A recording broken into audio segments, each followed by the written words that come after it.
Yeah, relatively unknown upstarts like Micromax and Carbon. What happened here? How did they allow this to happen? Or GE. GE is this iconic, well-managed company. They were one of the pioneers when it came to outsourcing to India under Jack Welch and the whole Genpact story and so forth.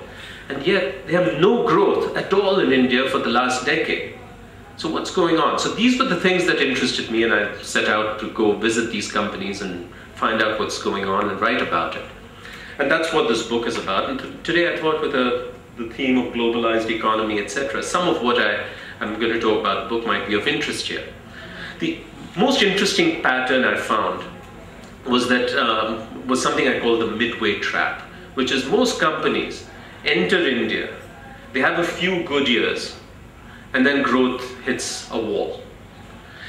And the reason is simple. They come to India with their global products, global approaches, global pricing and business model, and they're essentially serving the affluent, the top of the pyramid. And it doesn't matter whether you're a consumer company like L'Oreal, or whether you're an industrial company like Volvo selling buses and trucks, but they end up serving just the top of the pyramid. And for the first few years, the going is good because it's a small base, you're a new entrant, good CAGR and all that. But then after 5-6 years, growth slows.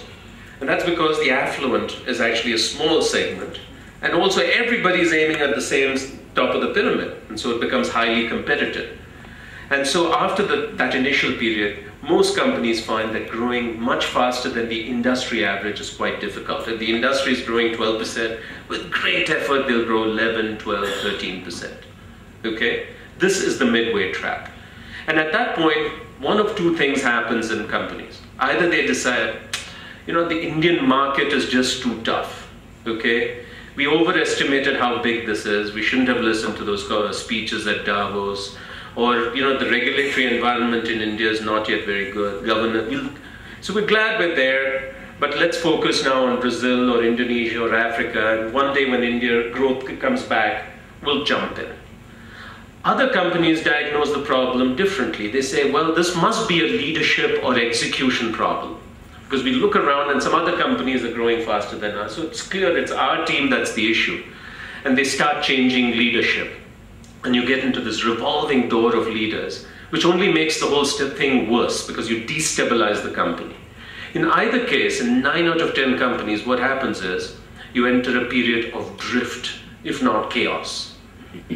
So the interesting thing for me is, why is it that a few companies manage to avoid this fate altogether? The McDonald's and JCBs. Or how do 1 or 2 companies manage to pull out of the midway trap? GE, for example. GE is a great story. As I said, 10 years, no growth. Then Jeff Immelt decides enough's enough. They reboot the whole management approach, bring in a senior trusted leader, John Flannery as president. They make India its own standalone P&L. And for 2 years, they've been growing over 50%. Okay? So they're back to growth. So how do they do this? So that's kind of a very interesting question. And most people say, well, strategy.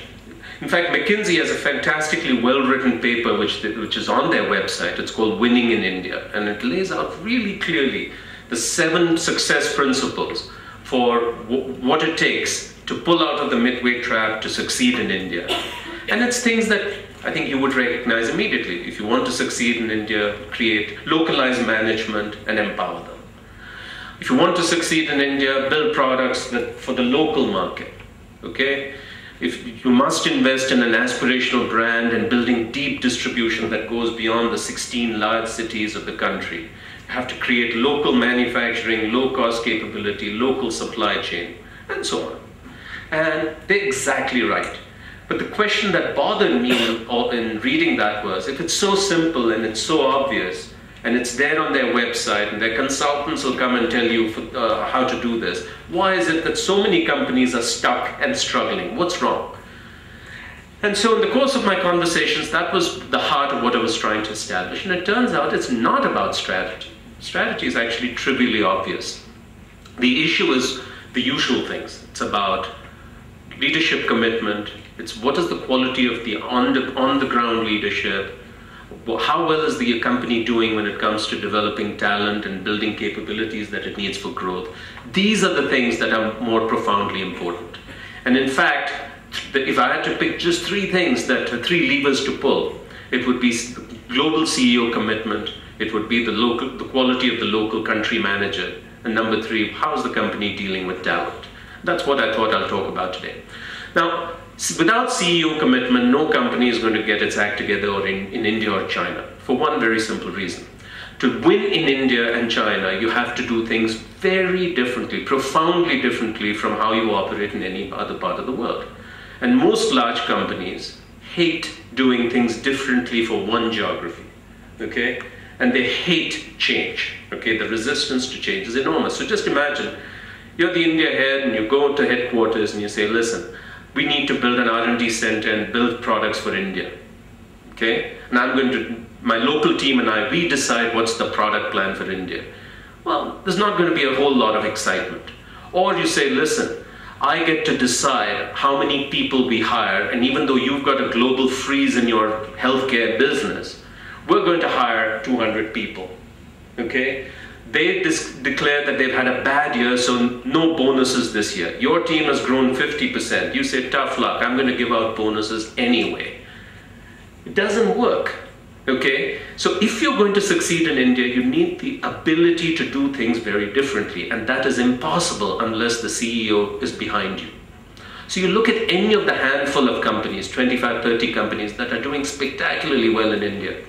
In every case, you'll find that the global CEO is deeply, passionately committed and behind this. Look at IBM. When did things change for IBM in India?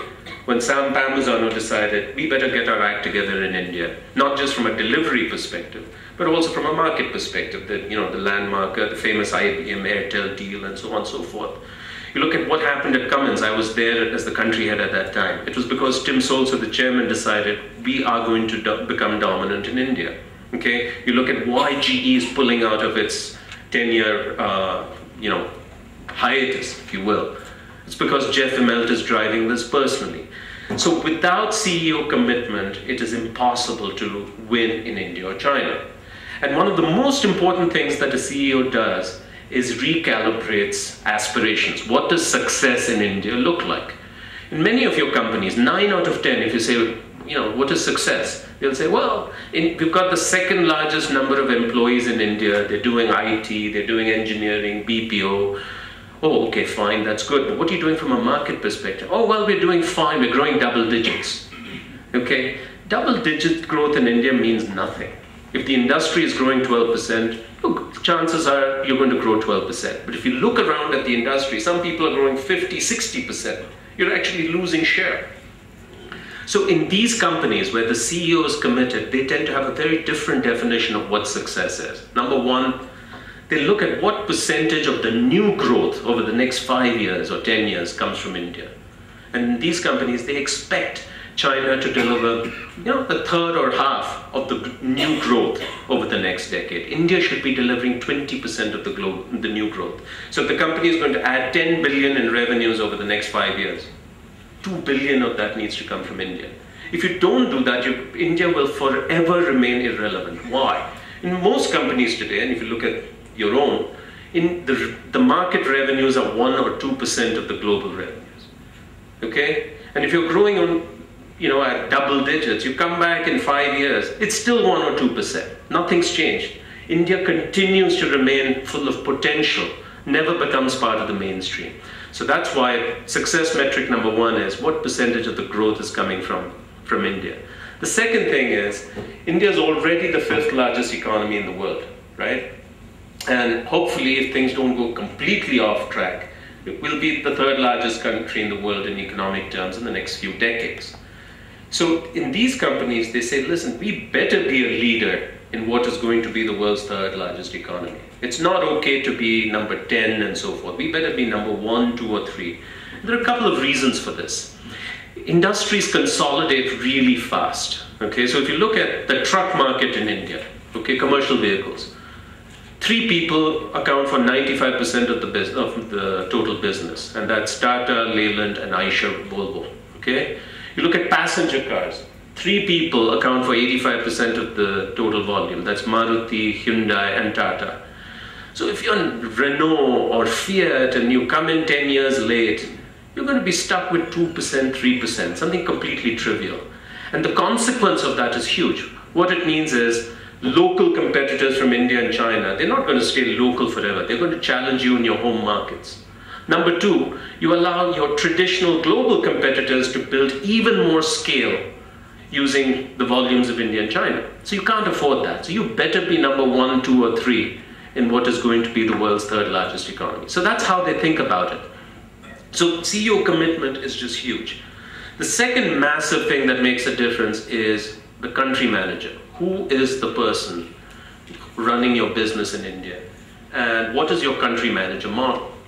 In 9 out of 10 companies, the country manager in India is viewed as a sales head. Okay, India is a sales subsidiary reporting to some Asia Pacific headquarters or something out there, and the country manager is nothing more than a sales head.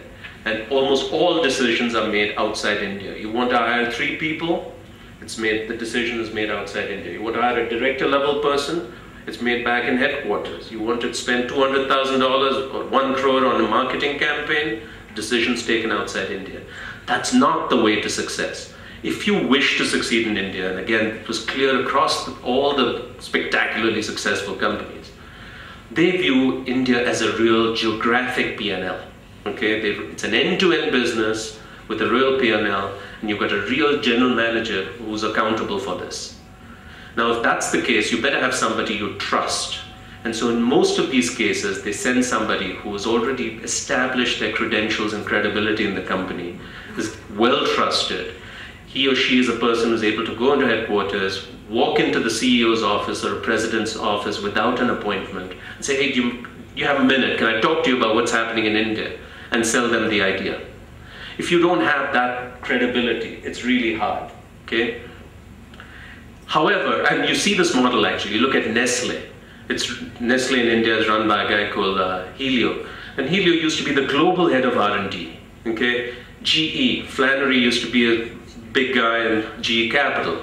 You look at Olivier Bloom and Schneider Electric, it's the same thing. In L'Oreal, this guy, Jacques Chalet, used to be the global brand head for Garnier. Okay, so these are not lightweight people. The Samsung guy used to be the president of Samsung of North America. These are people with many years in the company, huge amount of credibility, and they don't have to ask approval if they have to buy a pencil. Okay, so that's the model. Now, not every expat succeeds in India. In fact, there are a lot of terrible stories of expats sent to India. They're culturally insensitive, they mess things up, they leave in 2 years, and somebody has to clean up. So I looked at what are the characteristics of people who succeed as country heads. And that, you know, you can usually in HR, you can make a list of 10 competencies that they need to have and all that. It's true. But 3 things struck me as really, really important.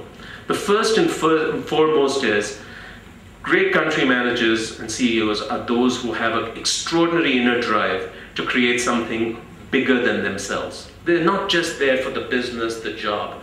They wish to create a business which is going to be, you know, really successful, and that it's a legacy they leave behind. They want to impact Indian society. They want to impact things at large, okay? And for them, the posting is not a ticket to the big job. It is the big job. And so they end up staying in the role 5 years and 10 years, not just coming here, punching the clock so that they can move on. That's how you create something enduring. The second most important quality is they're good with people, and they're very good at making people decisions, okay? And therefore, over 5 and 7 years, they end up building a decent team. And the third very critical quality is courage. The courage to do what is right rather than what is convenient. The courage to put your career on the line and tell headquarters, you know what, this doesn't make sense for us in India. And here's why. The courage to optimize for the long term, not take shortcuts for the quarter. So these 3 qualities are very important. So that's the country leadership model, and if you don't get that right,